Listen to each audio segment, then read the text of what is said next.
Bueno, ¿cómo están? Están faltando varios todavía, no sé si el almuerzo se extendió o qué pasó, pero veo que faltan algunos compañeros todavía.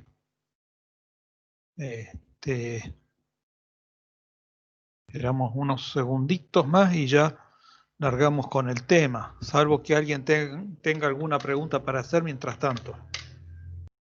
¿Hay alguna pregunta de los que están conectados ahora?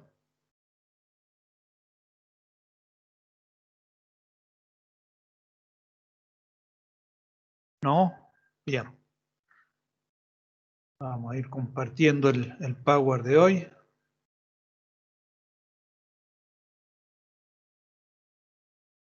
De coordinación motora. Control motor sobre nuestras acciones. ¿Se acuerdan que al principio en el primer PowerPoint que pasamos y que la primera clase que tuvimos, hablamos de que se iban a ir completando varios temas? Y bueno, hoy se completa la mayoría de los temas que empezamos en aquel momento, salvo que va a haber, va a quedar por delante ver cómo funciona efectivamente un músculo, que eso lo veremos de acá a 3 o 4 semanas. Pero con la clase de hoy no, tengo una clase más sobre nervioso y la parte dentaria, y ahí terminaríamos con mis teóricos de nervioso, ¿sí? Bien, acá está el temario de hoy: flujo de información, análisis del sistema motor, áreas motoras, las motoneuronas e interneuronas, unidades motoras, control medular del músculo esquelético, el arco reflejo y los reflejos del bulbo y la médula. Vamos a empezar hablando un poco de flujo de información, y la primera cosa que tengo para decir es que la mayoría de ustedes me ha hecho consultas.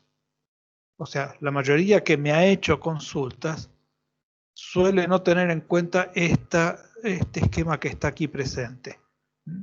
Que nosotros tenemos un sistema nervioso central y uno periférico. Al sistema nervioso central hay entradas que se llaman aferencias y hay salidas que se llaman eferencias, y el sistema nervioso central está compuesto por el cerebro, la médula espinal, y acá están faltando bulbo, raquídeo, cerebelo, puente y pedúnculos.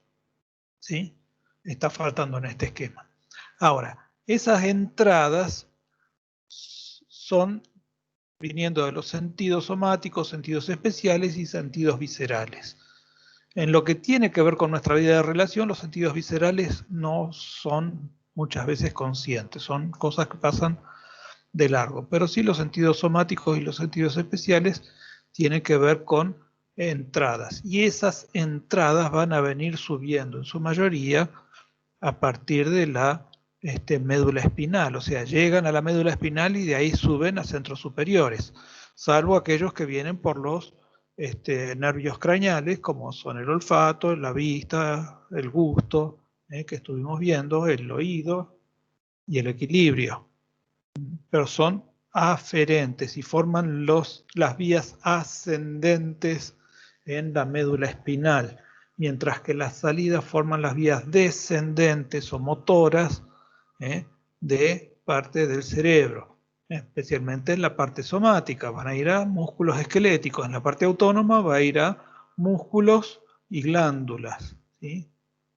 Y va a afectar el sistema nervioso entérico, que va a rodear todo el tubo digestivo y que va a hacer que ese tubo digestivo responda a determinados fundamentos.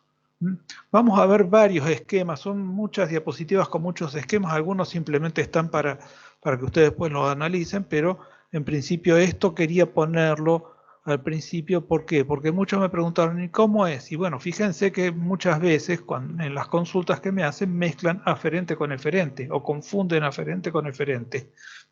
Es el error más común que he visto y que me ha pasado a mí cuando era estudiante también, no es exclusivo de ustedes. Acá tenemos cómo está organizado el cerebelo, ¿sí? La corteza va a actuar sobre el cerebelo va a enviar información al tronco del encéfalo y a la médula, y va a recibir a su vez de ellos mismos. La información sensorial va a ir al tronco del encéfalo, a la médula espinal, y el cerebelo a su vez va a actuar sobre el tálamo y sobre la corteza. Esto es la parte sensitiva. Ahora, la parte motora, el cerebelo va a interactuar con el tronco y con la médula, y esos van a enviar motores hacia vías inferiores, hacia zonas inferiores, ¿sí?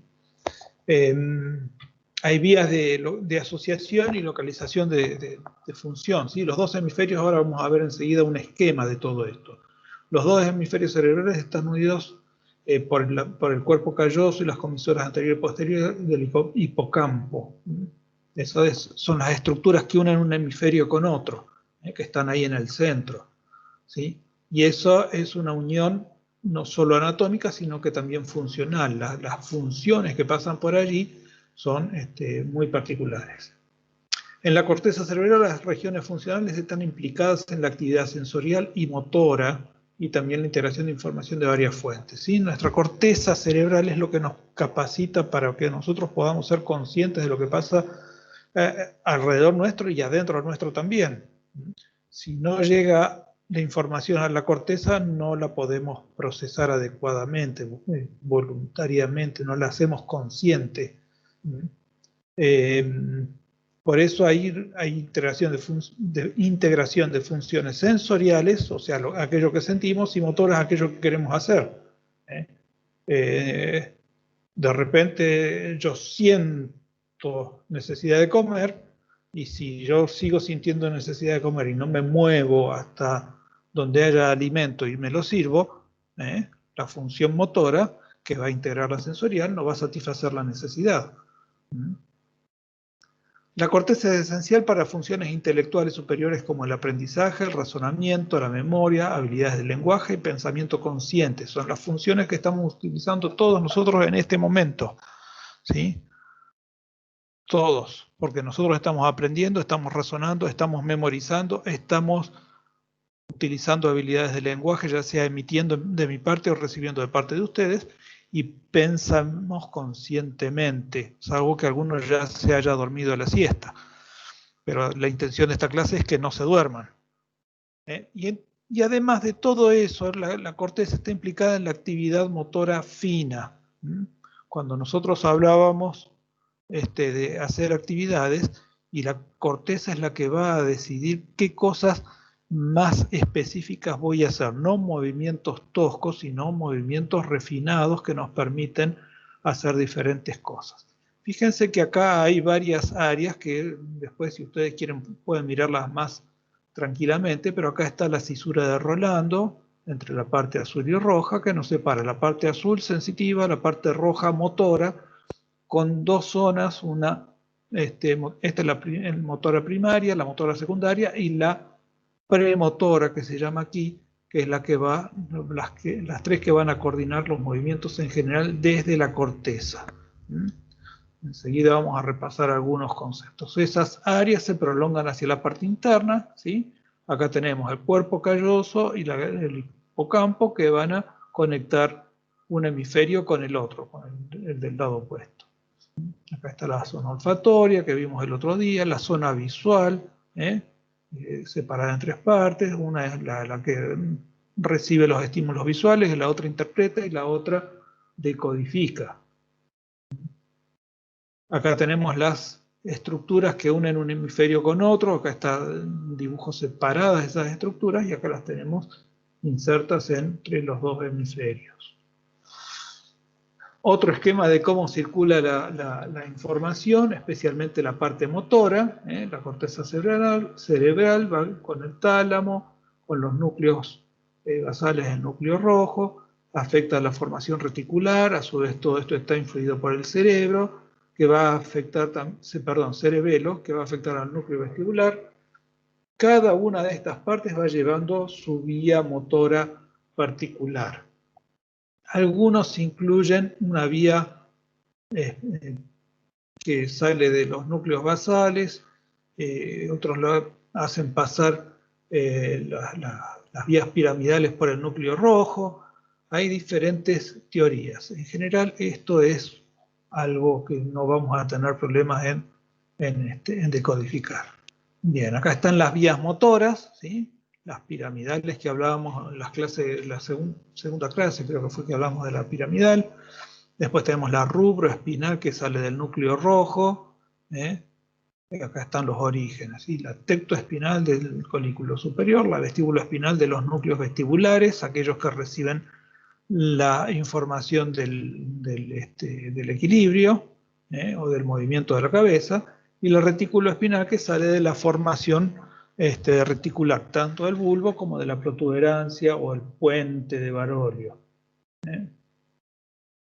Otra vez otro esquema diferente de otro autor, donde podemos ver la coordinación de los músculos. Otra vez el núcleo rojo, los núcleos vestibulares van a sacar un haz vestíbuloespinal, un haz retículoespinal desde la zona reticular, un haz rubroespinal, y me falta un haz córticoespinal que no lo estoy encontrando en este esquema. Está faltando el haz córticoespinal acá. Pero todos estos son sistemas que van a darle información a nuestro sistema nervioso central, el sistema vestibular, el ojo, los sistemas de los sentidos, le van a dar información para poder decidir qué es lo que debe hacer.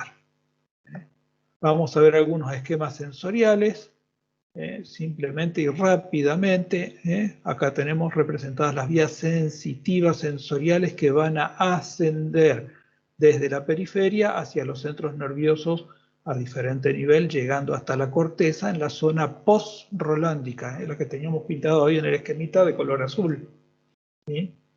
Eso también lo podemos ver acá, específicamente del área de la cabeza aplicado a los núcleos, a los pares craneales, con los diferentes núcleos. Acá tenemos un núcleo sensitivo del trigémino que se prolonga hacia la médula, no es exclusivamente encefálico el núcleo sensitivo del trigémino. Estos mismos esquemas están esquematizados de esta forma en el libro de Guyton. Lo anterior era del libro de fisiología de Netter. Este es el libro de Guyton, que ustedes tienen como libro un poco de cabecera. Y acá incluye los diferentes sentidos, cómo se van coordinando y van llegando a diferentes puntos de información en las diferentes partes del sistema nervioso central. Así como tenemos esto sensitivo, tenemos esto motor.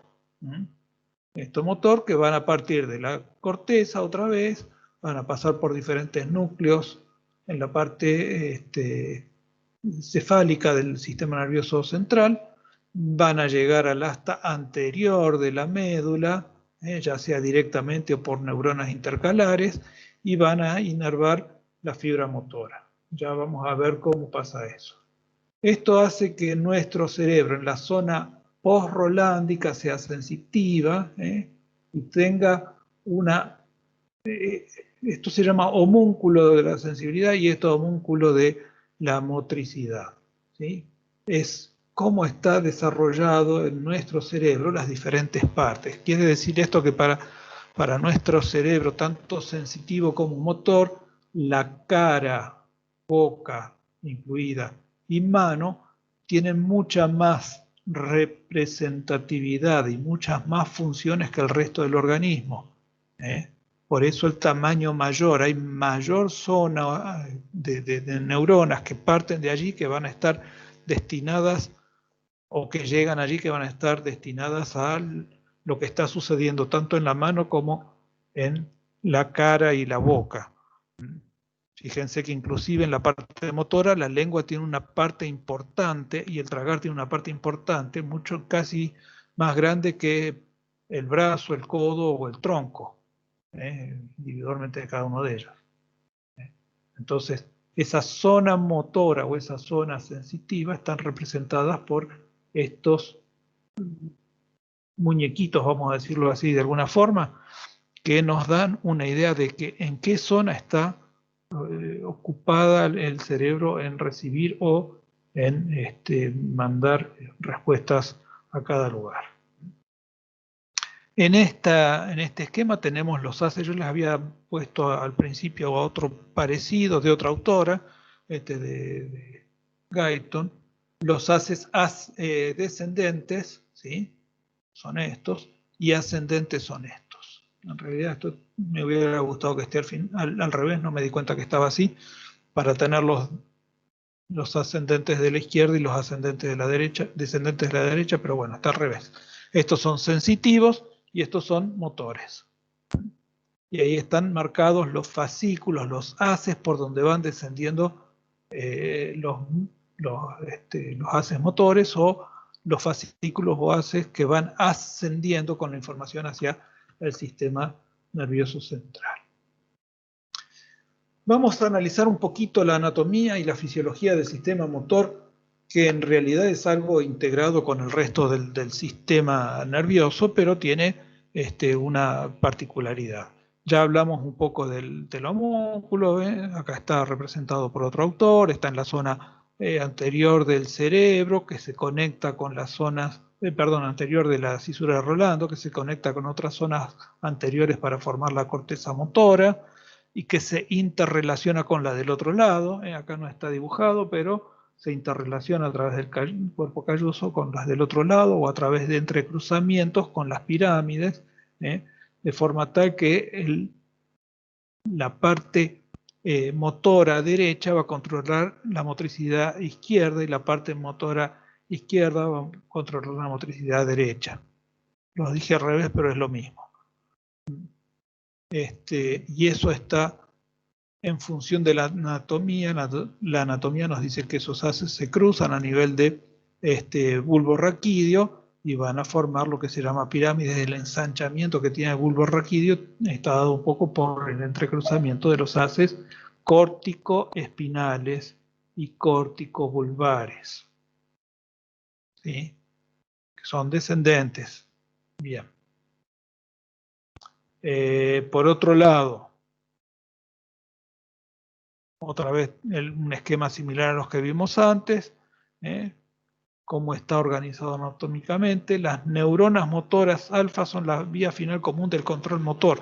Hay unas neuronas que se llaman motoras alfa que están en la parte anterior de la médula para la mayoría de los músculos del cuerpo, excepto de la cabeza y el cuello, de la cabeza más que nada,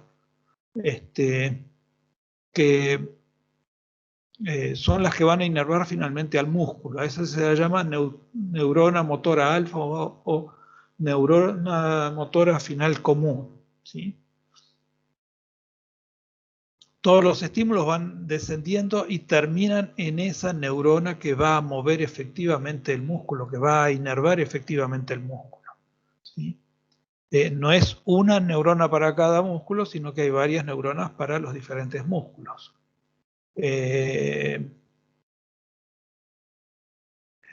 cerebelo y los ganglios basales contribuyen al control modificando la actividad voluntaria de la corteza cerebral, modificando y dándole precisión. Vimos hace unos días que el cerebelo es el que contribuye a la precisión de los movimientos, especialmente aquellos movimientos extensores. Cuando vamos a tomar algo nos da la precisión de que lleguemos a ese lugar y no más allá ni más acá. Eso actúa el cerebelo. Acá hay otro esquemita similar a los anteriores, simplemente que acá dice plan, qué es lo que quiero hacer, programa, cómo lo proceso y ejecución, cómo finalmente lo llevo a cabo. Hablamos de la vía córtico-vulvar, que es una de las vías piramidales, que nace en la corteza y termina en el bulbo. ¿Por qué esta vía córtico-vulvar es diferente a la córtico-espinal? Porque simplemente va a darle origen a los nervios motores de los pares craneales, ¿sí?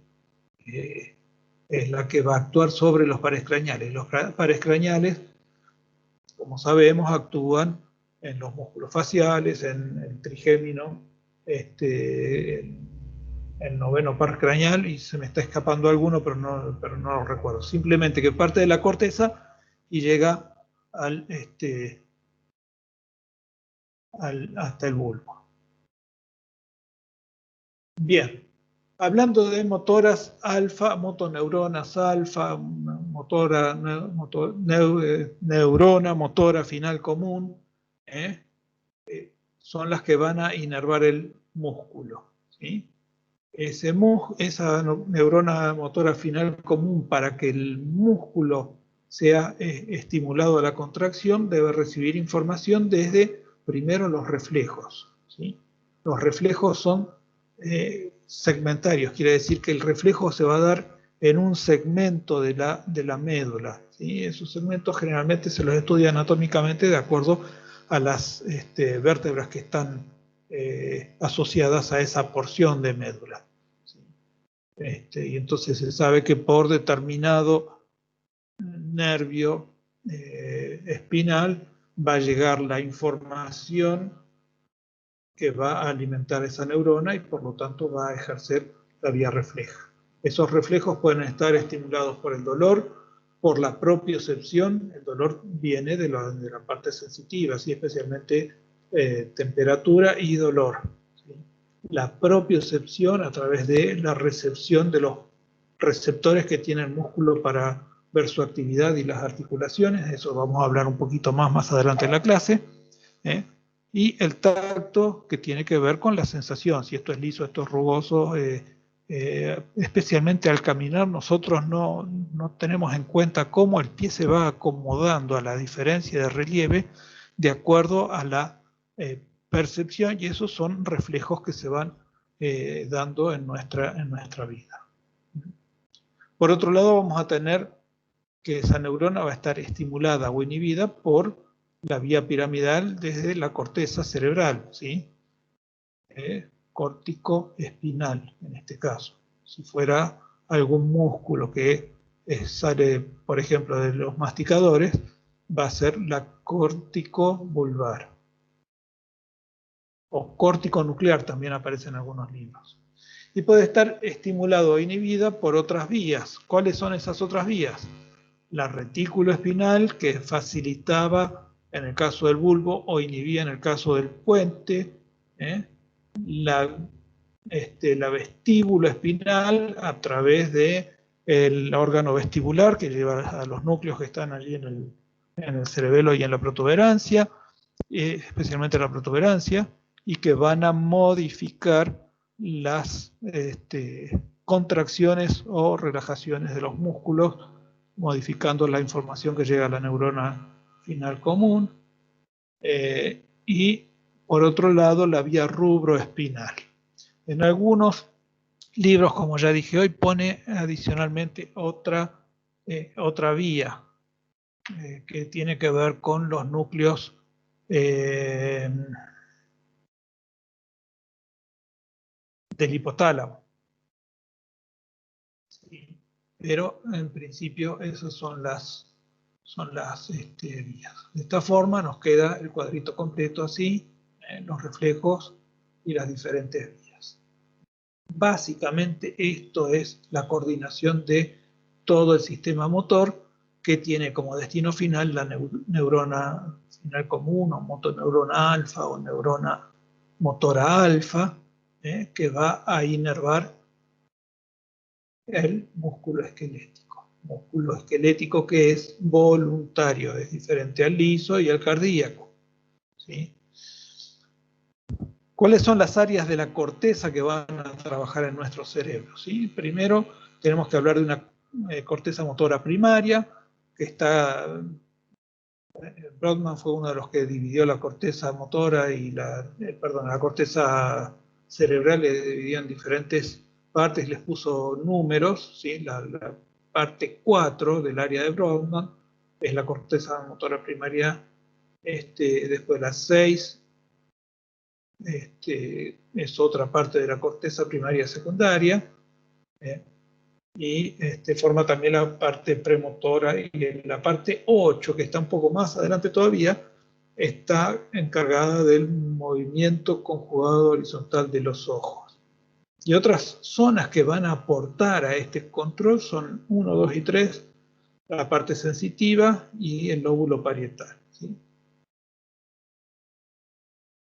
También la corteza recibe información de área subcortical y de otros órganos nerviosos que van a coordinar eso. Acá está el esquemita con las diferentes áreas, ¿sí? 4 motoras, 6 premotoras, 8 coordinadora de los músculos oculares, posrolándicas sensitivas que van a aportar información, o sea, lo que está del 1 para acá, o mejor dicho, del 3 para acá, va a estar en coordinación con 4, 6 y 8, que son las áreas que van a formar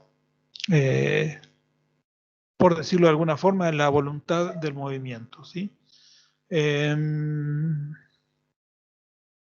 Los haces piramidales se forman mayormente desde la corteza primaria, también incluye haces de las zonas secundarias y de las áreas sensitivas, y a su vez estas áreas reciben influencia del cerebelo, aparato vestibular, tacto, dolor, presión, propiocepción, y todo en conjunto, no es que una sola, en conjunto van a elaborar una respuesta que se adecue a las circunstancias dadas.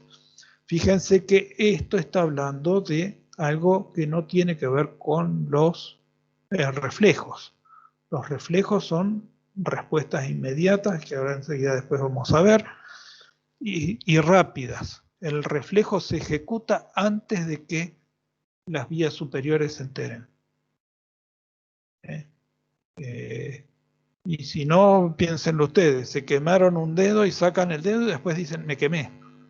En ese orden. O si alguien les pincha una mano, o sin querer tocaron una mano, entonces tocaron un cactus, sacan la mano y después miran qué es lo que pasó con su mano. Por eso el arco reflejo es más rápido que esta articulación neural, desde la voluntad. Esto es voluntario o automatizado en algunos casos, mientras que los reflejos son involuntarios. El control motor fino va a estar dado por las aferencias hacia la cortical, pero también por la intervención del cerebelo, como vimos en clases anteriores. Algo interesante dice, además de estos movimientos se realizan sobre un antecedente de ajustes posturales ya en proceso, ¿sí? O sea, todas las cosas van a ser para terminar de ajustar de una velocidad tal que nosotros no somos habitualmente conscientes, pero terminan de ajustar el proceso de determinado movimiento. El área motora primaria codifica la fuerza y la longitud de la contracción muscular. ¿Se acuerdan? Volvemos un poquito para acá. El área motora primaria, esta que está pintadita de azul rayado, esa área va a hacer, ¿qué cosa? Modificar fuerza y longitud de la contracción. El movimiento de la articulación y la posición de esa articulación. Actúan con umbrales de activación bajos y definidos. Es bajo, pero es para este músculo, para este grupo de fibras. Trabaja sobre grupos de músculos simultáneamente. A veces no es solo uno, sino sobre varios grupos simultáneamente. Los experimentos de laboratorio, algunos bastante cruentos, dicen que estimulando determinada área generalmente se mueve más de un músculo. Por eso dice, trabaja sobre grupos de músculos. Difícilmente van a lograr que se mueva un solo músculo. Actúa sobre músculos contralaterales, por eso la decusación o el cruzamiento de las vías piramidales hacia el otro lado, ¿sí? Si yo quiero mover mi mano derecha, está actuando mi cerebro izquierdo. Si quiero mover mi mano izquierda, está actuando mi cerebro derecho.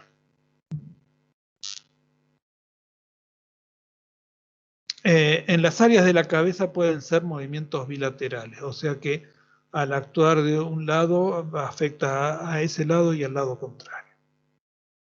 Ahora, las áreas motoras, las tres que mencionamos, se conectan recíprocamente, se interconectan, se mandan señales de un lado a otro para terminar de coordinar la información. Los movimientos complejos bilaterales tienen que ver con el área motora secundaria. Ya no es solo el área motora primaria. y la corteza premotora vía los movimientos utilizando los estímulos sensoriales. Lo que yo siento va a modificar a través del tacto, la presión, el equilibrio, va a modificar el movimiento final. Bien, ¿qué son motoneuronas e interneuronas? La neurona motora final común o motoneurona está influida por la retroacción sensorial, probablemente en músculos y tendones, ya vamos a ver qué es eso, efectos facilitadores e inhibidores dependientes de las neuronas superiores y por reflejos segmentarios. ¿Qué es lo que venimos diciendo más o menos desde que empezamos con la clase? En la región lumbar, por ejemplo, que es una de las más inervadas, tengamos en cuenta que en la región lumbar va a salir la inervación para toda la zona lumbar y para las extremidades inferiores. Hay alrededor de 12.000 fibras sensoriales y 6.000 fibras motoras que van a llegar por cada nervio espinal.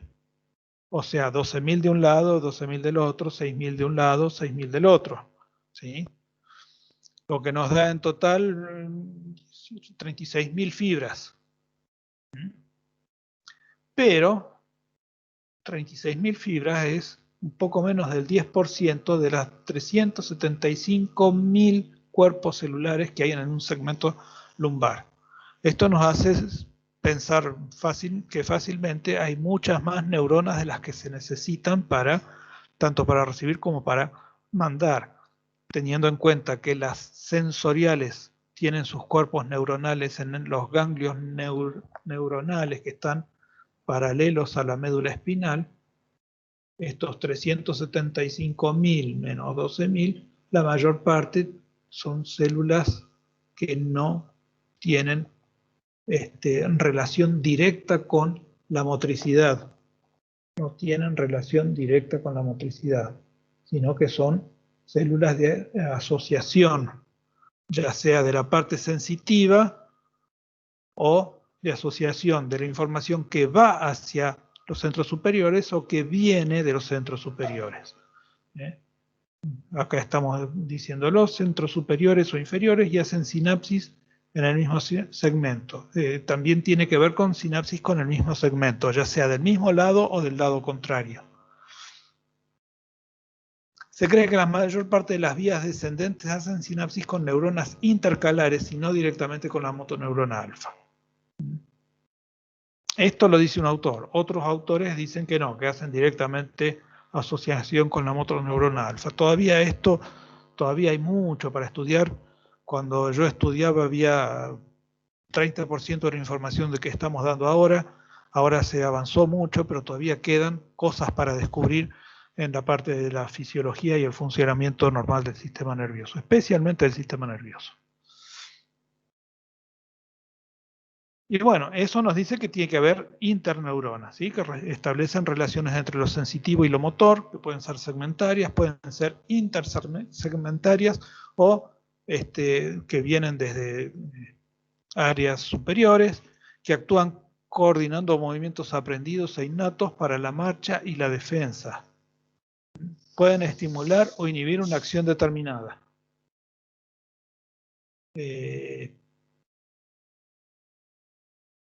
Estas interneuronas ayudan en todo lo que es coordinación motora. Reciben y procesan información desde y hacia el encéfalo, que decíamos recién. Ahora, una motoneurona va a inervar a lo que se conoce como unidad motora. Tenemos dos tipos de motoneuronas, las motoneuronas alfa y las gamma. Las alfa inervan a las fibras musculares llamadas extrafusales y que se encargan de la contracción útil del músculo, mientras que las neuronas gamma van a inervar fibras intrafusales, que son las que componen lo que llamamos uso muscular. El uso muscular es el órgano que nos da la información acerca de cómo está la contracción de ese músculo. En la parte final de la clase de hoy vamos a ver bien, tenemos que saber cómo funciona ese uso muscular. Una neurona motora controla varias fibras musculares, de 10 a 1000, dependiendo de qué músculo sea. Si es un músculo que realiza una actividad muy específica, por ejemplo, los músculos que nos permiten el habla, van a tener menos fibras musculares controladas por una motoneurona alfa. Si es un músculo mayor, como por ejemplo un glúteo, va a haber mayor cantidad de fibras musculares inervadas por una sola motoneurona. La denominación unidad motora describe la neurona, las ramas del axón, la sinapsis de la unión neuromuscular en el extremo distal de cada axón y todas las fibras musculares que inerva. Y acá dice, cuando se activa una motoneurona, también se activan todas sus fibras musculares. Vamos a ver esto en un esquema un poquito. Acá tenemos, antes del esquema, una microfotografía de lo que es la placa neural, placa motora neural. Acá viene el axón y ahí se fija sobre la fibra muscular específica, ¿sí? Para que veamos. Esta es una fibra cortada de lado, esta es un poquito en diagonal, por decirlo de alguna forma, y esa es la unión entre las dendritas del axón con la parte muscular. Esto lo vamos a ver recién después en el siguiente parcial un poquito más en profundidad. Ahora, decíamos acá, una motoneurona, y acá hay 3 motoneuronas pintadas de 3 colores diferentes, ¿sí? Va a inervar a una cantidad de fibras. Esto es un músculo hipotético, y entonces cada una de estas motoneuronas inerva a 3 fibras musculares. Cuando se activa una de estas motoneuronas, va a activar a las 3, por ejemplo, la roja va a activar a las 3 fibras rojas. No es que se va a contraer esta y estas no. Ahora, si se activa el azul, activa las 3 azules. 4 son en este caso. Ah, no, son 3 azules. Y si activa la celeste, activa las 4 celestes. Entonces, para que se active todo el conjunto del músculo, se van a tener que activar las 3 motoneuronas y ahí se van a activar todas. Se activan, si la fuerza que necesita realizar ese músculo es relativamente pequeña, se activa una sola. Si es un poquito mayor, se activan 2. Si es el máximo potencia, las 3. Acá pusimos 3. Hoy dijimos que van entre 10 y 1000 motoneuronas para cada músculo, ¿sí? En este esquema figuran 3 nada más, como para que podamos entenderlo. Bien. Acá hay un esquema que nos habla de las unidades motoras y de cómo actúan. Hay unidades motoras de alto umbral y hay unidades motoras de bajo umbral. ¿Cómo es el axón en ese tipo de unidades motoras? Es mayor en las de alto umbral y menor en las de bajo umbral. La velocidad de conducción es mayor, más veloz en las de alto umbral y más lenta en las de bajo umbral. La contracción muscular es más rápida en las de mayor tamaño, de alto umbral y más fuerte, mientras que la de bajo umbral es lenta y sostenida. La fatiga muscular, el músculo se fatiga más fácilmente en estas que tienen alto umbral y se fatigan menos en las de bajo umbral. Tienen un aguante de contracción mayor. La activación durante la contracción es secundaria y aquí es primaria, por la neurona primaria. ¿Y en qué músculos actúa? Las de bajo umbral en los músculos axiales, en los músculos postulares, que son músculos que necesitan una contracción más larga, donde los movimientos no van a ser tan rápidos, donde la fatiga va a ser menor, y que va a tener un umbral bajo. O sea, cualquier estímulo va a mantener esos músculos posturales contraídos, mientras que los distales o flexores van a necesitar una mayor velocidad y una contracción más fuerte para realizar movimientos mucho más específicos.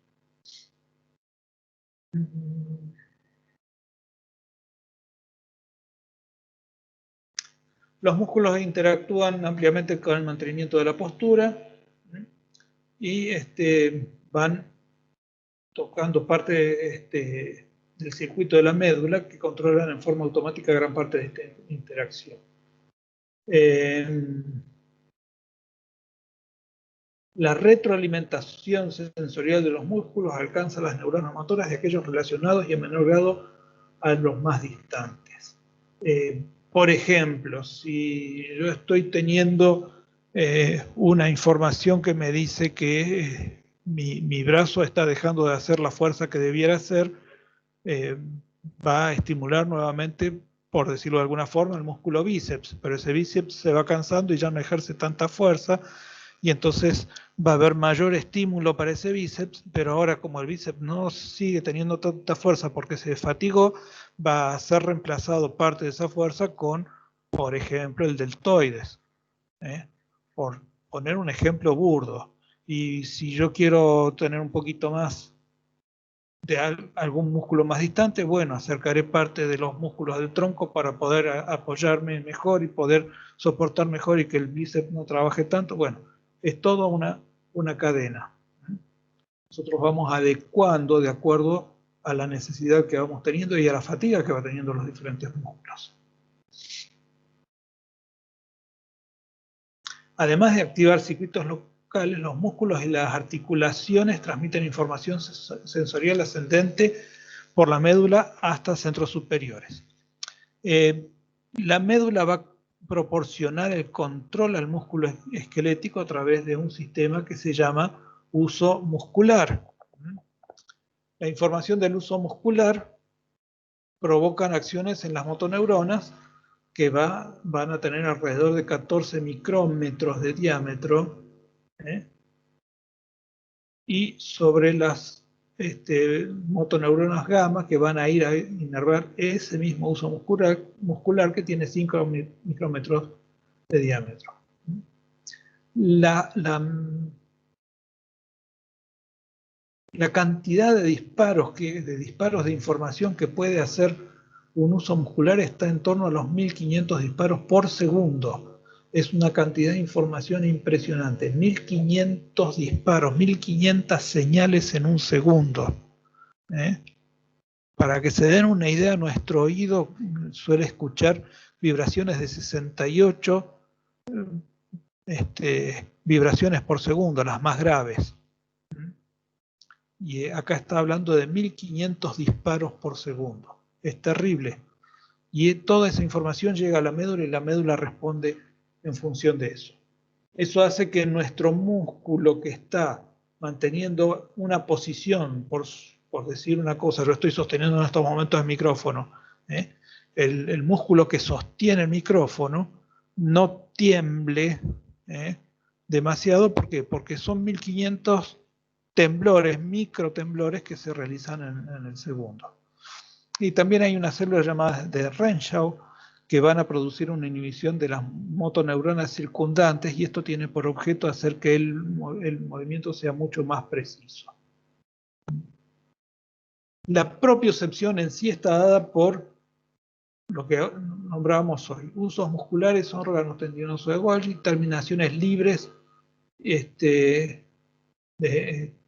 por los corpúsculos de Pacini, las terminaciones de Ruffini, terminaciones nerviosas libres y ligamentos.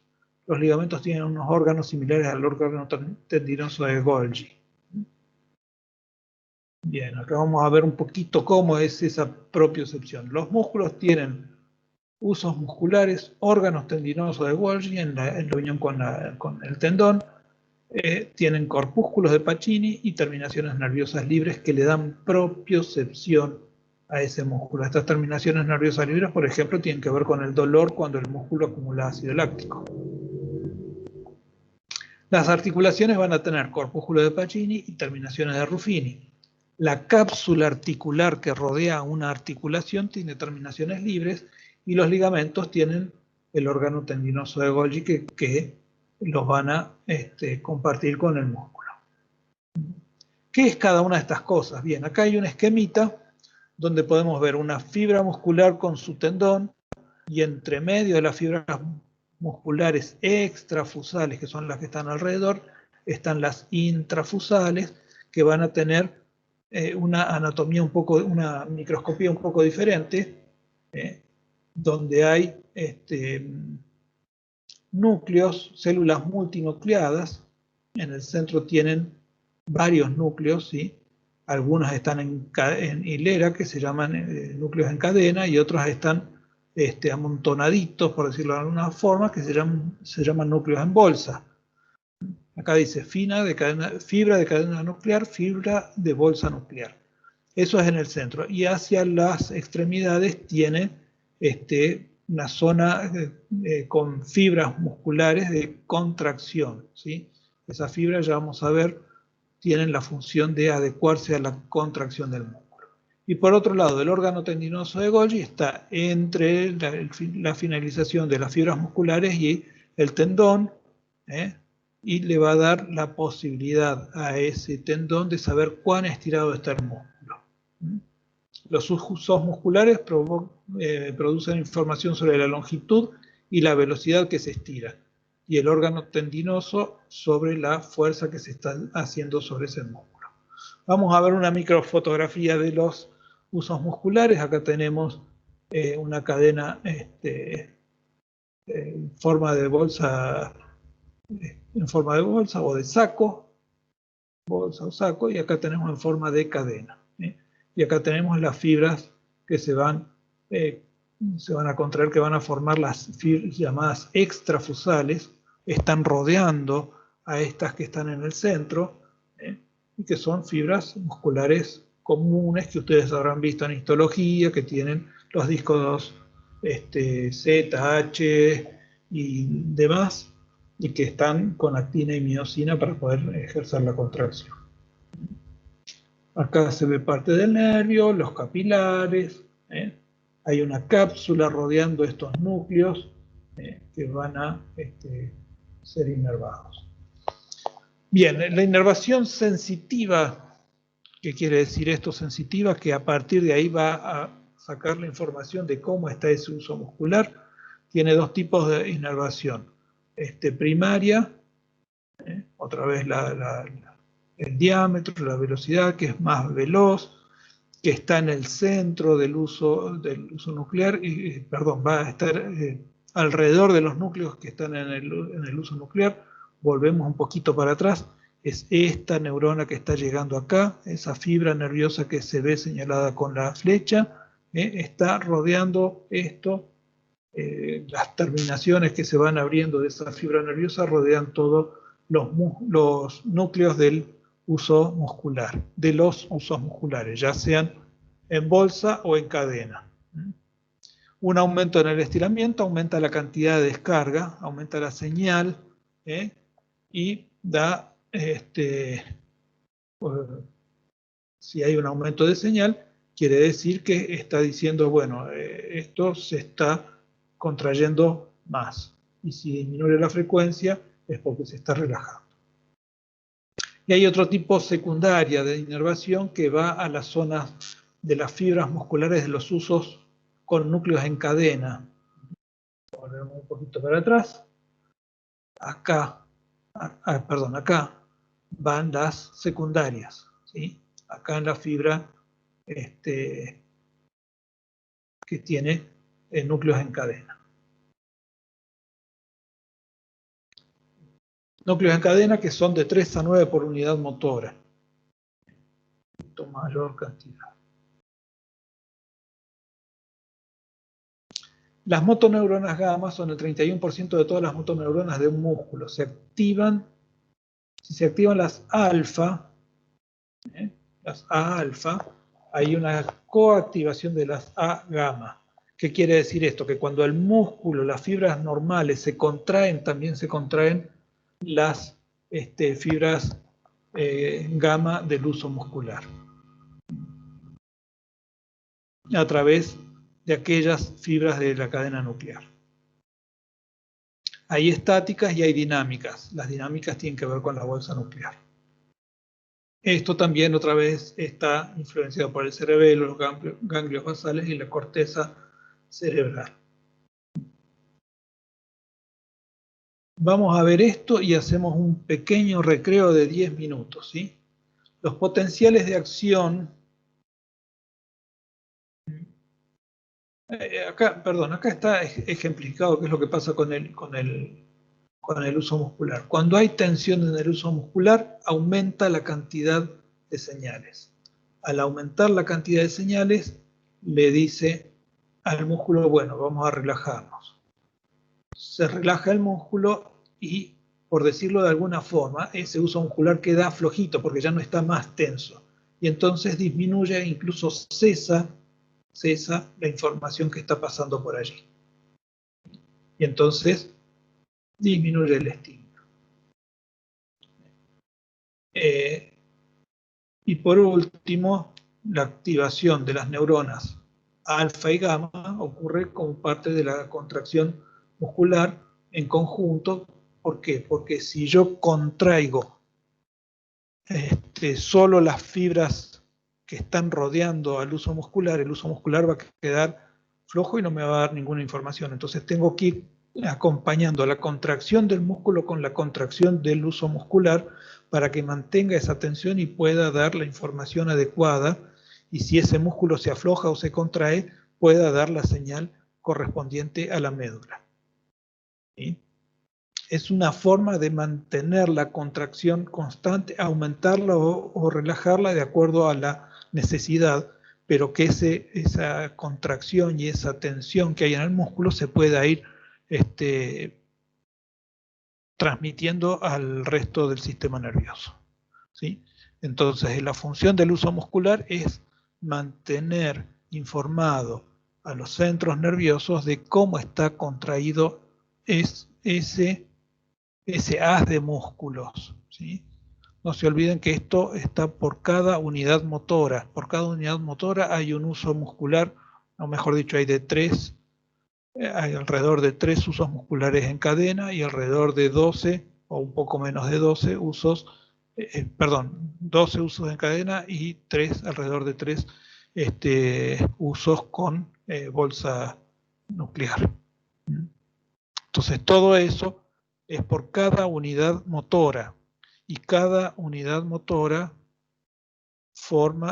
cada 10 unidades motoras como mínimo forman un músculo, hasta 1000 unidades motoras forman un músculo.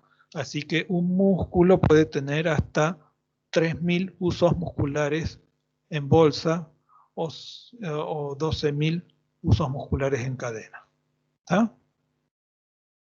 Son unos cuantos. Lo que pasa es que por ahí nosotros lo simplificamos a 1, 2 o 3 para que podamos comprenderlo más fácilmente. Bien, hacemos un recreito de 10 minutos, son, según mi reloj de la computadora, 2:23. 2:33 seguimos con la clase. ¿Está?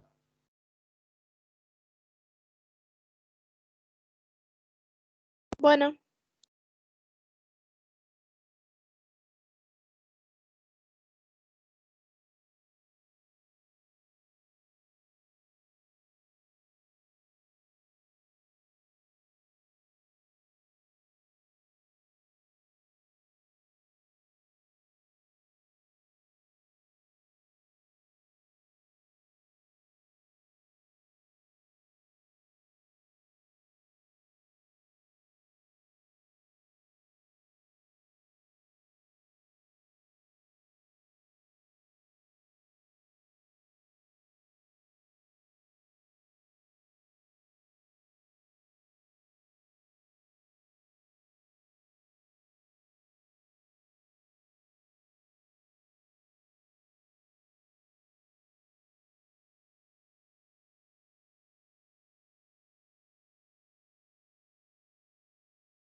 Bien, seguimos. Me distraje un poco y se me pasó un minuto el tiempo. Seguimos con la clase. No sé, quizás vuelvo a explicar un poquito este cuadro porque me parece que entenderlo es fundamental y por ahí a algunos les puede costar más que a otros. Y no sé cuán claro estuve con mi explicación anterior. Voy a empezar con el de abajo y después sigo con los dos de arriba. El esquema C dice que cuando un músculo se contrae, la motoneurona alfa se contrae, también activa a las motoneuronas gamma de su misma unidad motora para que contraigan el uso muscular. Eso es para que acompañe la contracción de la fibra extrafusal con la del uso muscular, vaya manteniendo el uso muscular en la tensión ideal, ¿sí? Por eso se activan conjuntamente. Ahora, si un músculo tomó determinada postura y de repente se empieza a estirar, como dice acá en el punto A, con un estiramiento pasivo, esas fibras musculares empiezan a estirarse en forma pasiva, van a hacer que se estire también el uso muscular, y ese uso muscular al estirarse aumenta la cantidad de descargas que está enviando como información. Le está diciendo a la médula, che, mi músculo se está estirando, se está estirando. Entonces, ¿qué hace la médula? Forma una respuesta para que ese músculo otra vez se contraiga levemente para volver a tener la tensión ideal. Si por el contrario ese músculo se deja de tener el peso suficiente, por ejemplo, si yo estoy pescando y se me cortó la línea de la caña de pescar, ese músculo deja de tener la tensión para sostener la caña de pescar. Yo pesco muy poco, así que esto es una idea que se me ocurrió recién, ¿no? Deja de tener la tensión, ese uso muscular se afloja, deja de mandar una respuesta y le dice al músculo, cambiemos de posición, y ahí se acomoda otra vez, ¿sí? Eso básicamente es el uso muscular, que va a acompañar y va a notificar de lo que está haciendo el músculo al sistema nervioso central. El otro propioceptor importante es lo que llamamos órgano tendinoso de Golgi. Acá tenemos una microfotografía. Fíjense la fibra muscular acá, ¿cómo es que se llama? La unidad motora que está acá, y acá tenemos el uso muscular, que es el receptor. Acá se ve el axón. Esto es parte del tendón ya, más blanquito, justo entre la unión de uno y otro. No es la unión, o sea, no pasa todo a través de esto, pero sí va a controlar la tensión que va a soportar ese tendón. Y la función principal del uso muscular es proteger al músculo y al tendón de tensiones excesivas. Este es de conejo, el otro que habíamos visto era de humano. Entonces, el órgano tendinoso controla la tensión muscular, ejerce una respuesta dinámica potente frente a una tensión brusca. Hay un disparo de baja frecuencia frente a tensiones suaves. Avisa, estoy siendo tensionado. Transmiten señales por medio de neuronas 1B de 16 micrómetros de diámetro y estimulan las interneuronas inhibidoras. Fíjense que acá no va a estimular a la motoneurona, sino que va a estimular interneuronas inhibidoras. Ahora después lo vamos a ver en un esquemita. Pero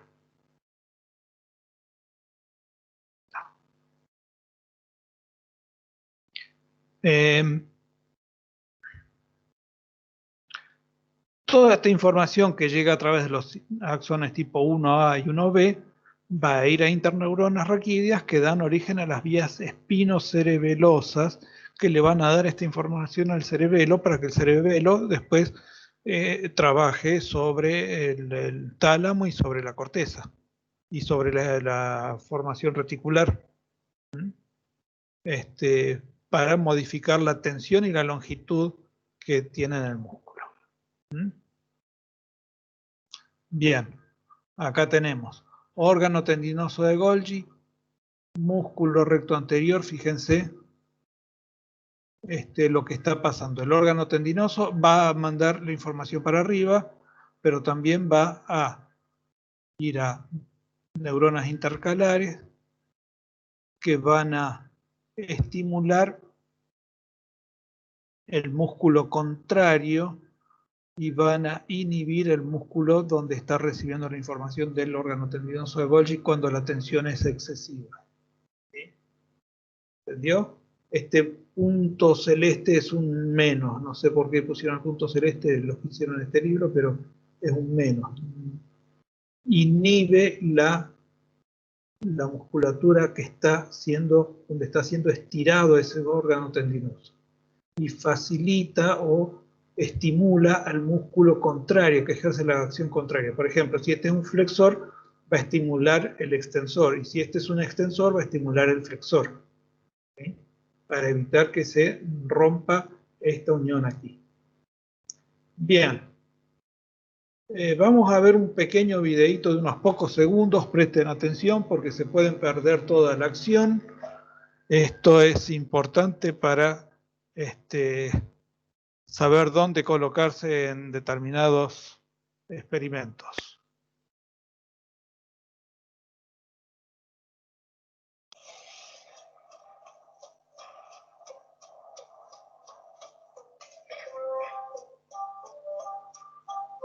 Good job 4 weeks ago she used feet wax strips.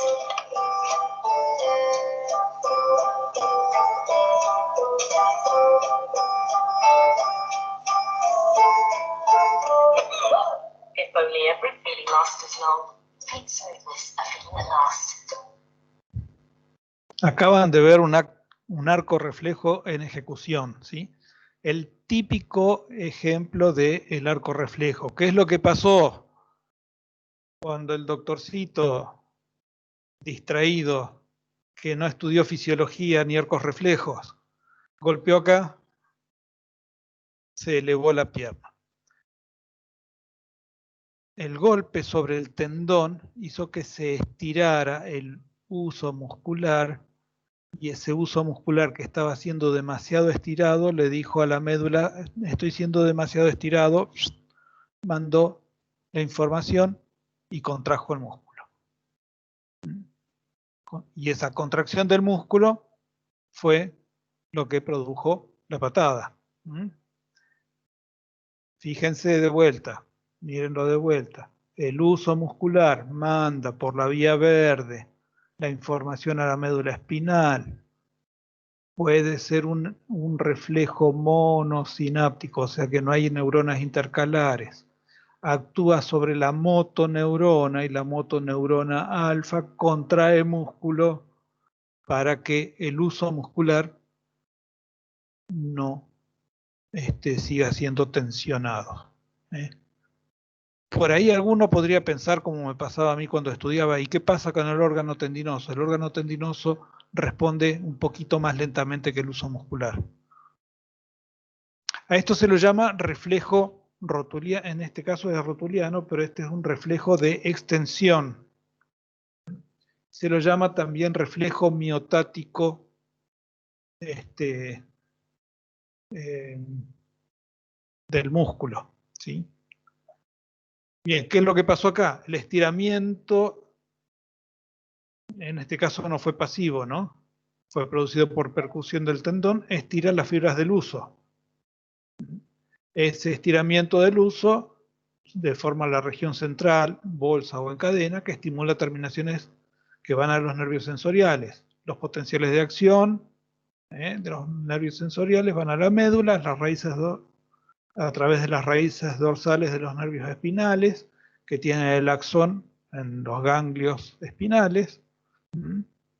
Esos axones van a ir a hacer sinapsis con dendritas y cuerpos celulares de neuronas motoras, en la parte anterior de la médula gris, y los impulsos nerviosos de esos axones, de las neuronas somáticas, van a ir hacia las fibras musculares ordinarias, o sea, las extrafusales, las que están alrededor del uso muscular, y entonces la liberación de acetilcolina de estas terminaciones provoca la contracción de las fibras extrafusales y de todo el músculo.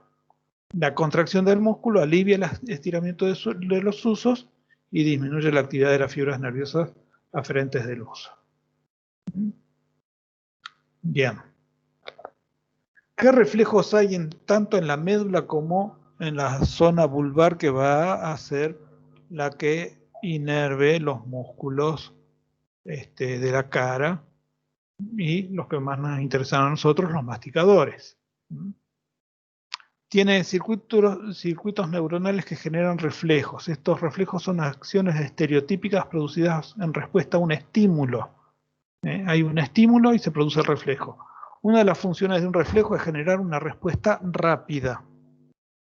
¿Sí? Una respuesta rápida. Y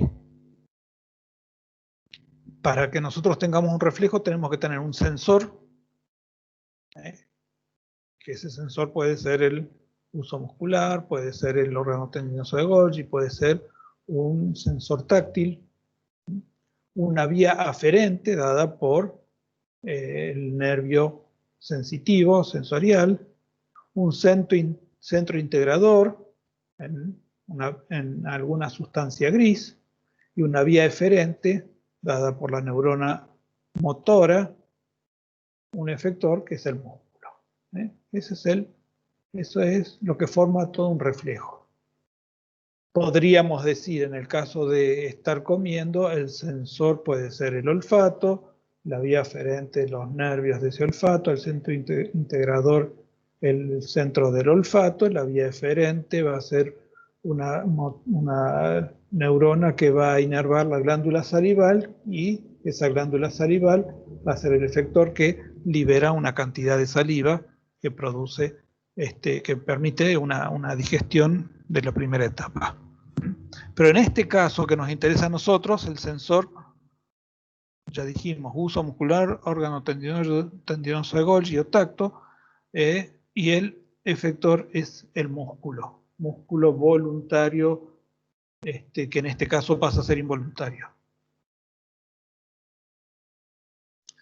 Acá tenemos lo que decíamos recién, el reflejo miotático, donde el estiramiento del uso muscular va a provocar una estimulación del mismo músculo para su contracción y una relajación del músculo antagonista, que ejerce la acción contraria. Estimulación y inhibición del músculo antagonista, esto a través de una neurona intercalar. Esto se llama reflejo miotático y depende del uso muscular.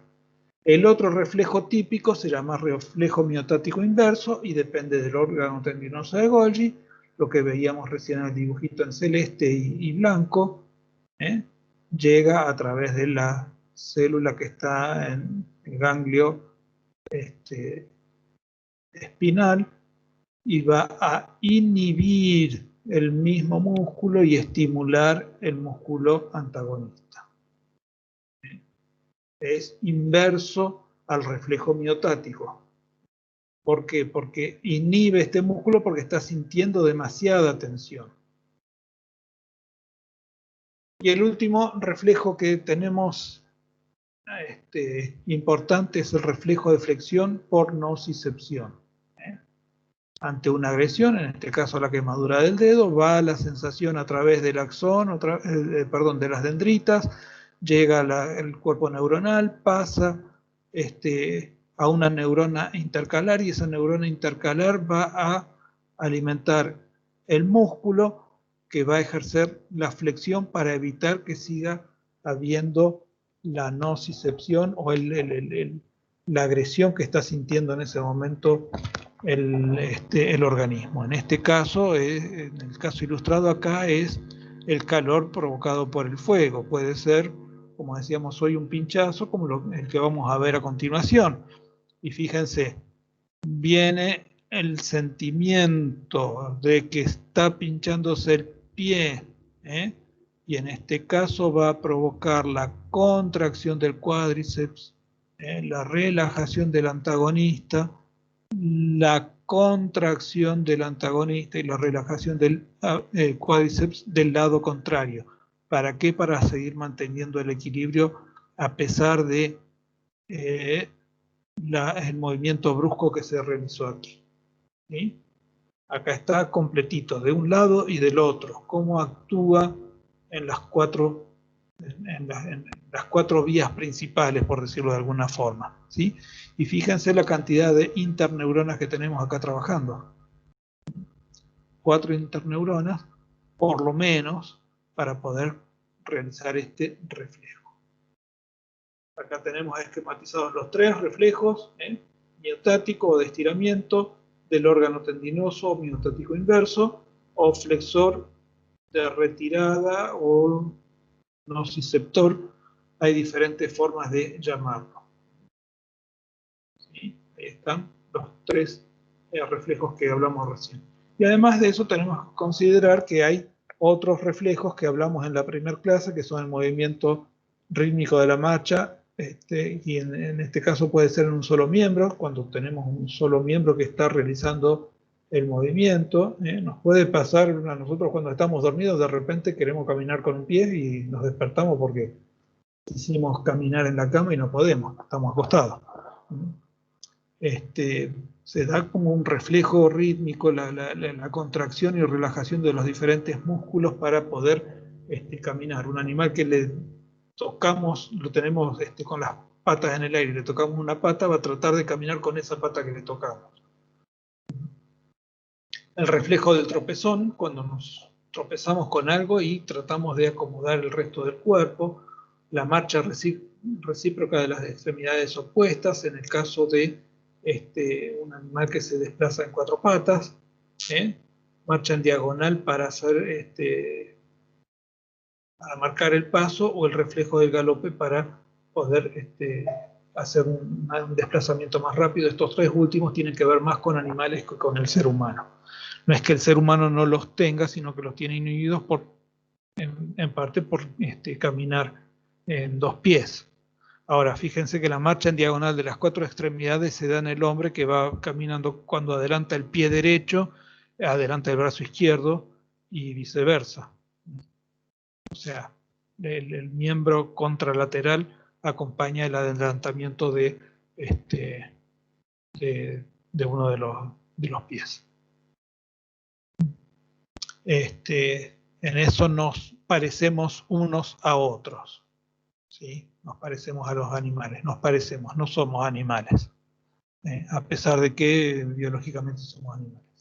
Bien, ¿alguna pregunta que surja de todo lo que dijimos acá? Yo sé que fue medio rápido, sé que hay mucho para masticar y por eso les envío siempre el Power para que ustedes puedan verlo de vuelta. Les estoy enviando este año en forma de PDF. Para que ustedes puedan verlo de vuelta, puedan ir para atrás, para adelante y meditar alguna cosa. ¿Alguna pregunta de algo que no hayan entendido? ¿El funcionamiento del uso muscular se entendió?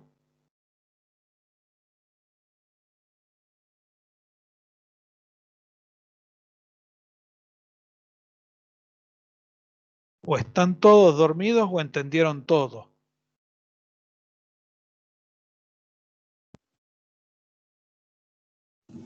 Sí, profe. ¿Se entendió? Bien. Sí, profe. Bueno.